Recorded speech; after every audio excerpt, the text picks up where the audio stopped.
Okay, I'm going to run you through the posterior view of our diagram. Basically, what this brain is for here is so that I have one brain where I can outline something called the basal ganglia. This is also called the basal nucleus. Might as well get this out of the way right away. It technically should be called a nucleus because a nucleus is a group of cells working together in the central nervous system. A ganglia is a group of cells working together in the peripheral nervous system. So since this is technically a group of neurons working together in the central nervous system, it should be called a nucleus. But it's been historically just called the basal ganglius. So we'll go with basal ganglia, or sometimes I'll say basal nuclei. This is going to be basically our focus on the limbic system. And this is just simply a posterior view. Just got a few more things that I want to add to our diagram, and this is going to help us a little bit more figure out those things. So first of all, I want to go through this up here. And this is kind of central, and it's below the cortex, below the telencephalons, and it's called the basal ganglia. And what the basal ganglia does is it's kind of the boss of the motor system. Now, we generally think of the motor system, or we generally think in the brain that the cortex is the boss, but when it comes to motor, the basal ganglia is kind of the boss, because what it does is initiates movements. So before you actually move something, the last person to give you the green light is basal ganglia. It stops unwanted movements.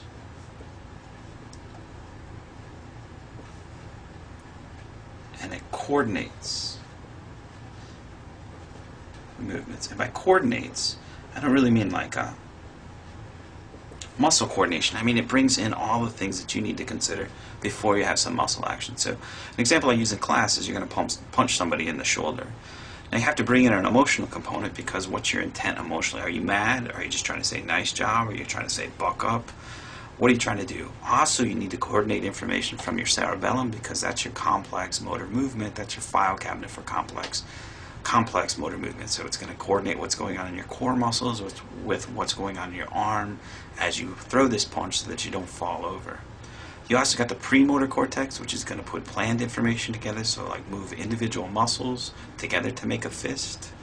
And then someone's got to move those individual muscles, and that's going to be primary motor cortex. So that's kind of a basic, really basic, kind of simplistic maybe, understanding what's going on in the basal ganglia. But somebody's got to put all that together, and the somebody is the basal ganglia.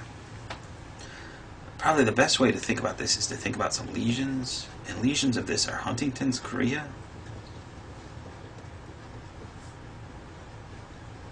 Parkinson's disease,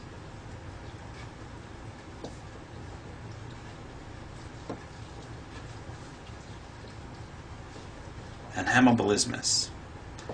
Now probably the best way to figure out what I'm talking about here is to actually go and find videos on the web of someone with Huntington's disease, someone with Parkinson's disease, and someone with hemibullismus. And what you'll find is generally they have difficulty stopping unwanted movements, and they might also have difficulty starting movements, like getting out of a chair.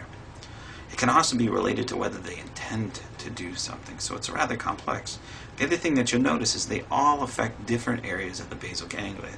So they're very similar, but the movements might be a little bit different. Like Parkinson's, small twitches, and Huntington's chorea. Chorea is actually Latin for dance. So these are much larger flowing movements. I'm going to come down here to this guy. This one's kind of interesting. This is in what's called your limbic system, which might be generally called your emotional center. And this is called the amygdala. And the amygdala processes fear, anger, and danger. So it basically makes an emotional assessment based on fear. Probably one of the best ways to show that it's fear is it shrinks considerably in castrated males.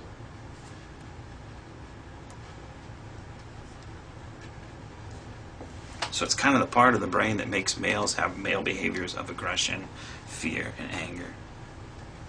That's not so much a lesion. I guess we could have put it as a lesion, but it's not so much the lesion that I want to talk about. I want to talk about something called Capgras.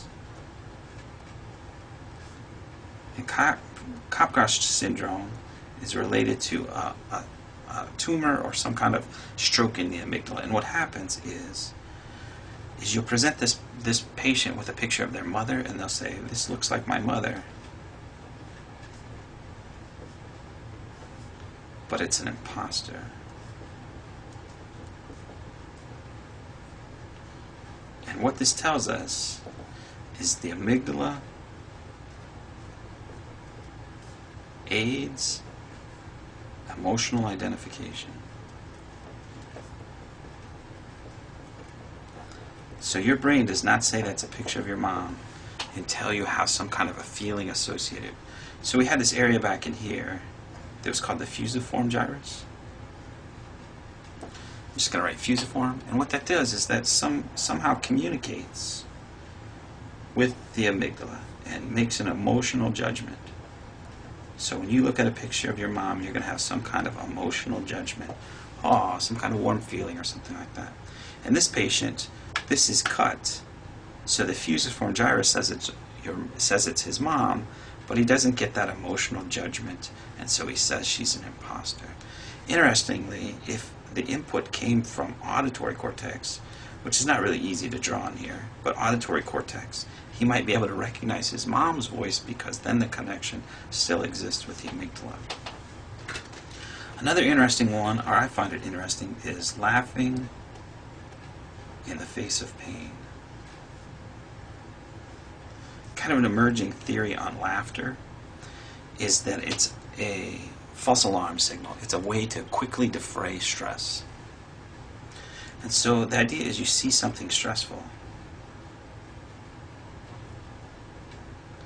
and some part of your brain has to make a judgment about, is this really an emergency or not? So the amygdala decides, is this an emergency?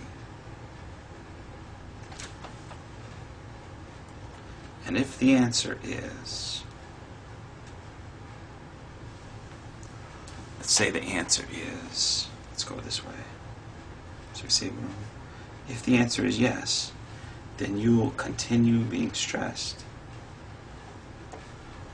That's supposed to say continue being stressed and activate a plan. Call 911. If, on the other hand, it's a false alarm, so defray with laughter. Let me walk you through that a little bit better. You see somebody fall down hard, coming in the classroom, they fall down. Your amygdala is going to make an initial determination of, is this really a dangerous situation?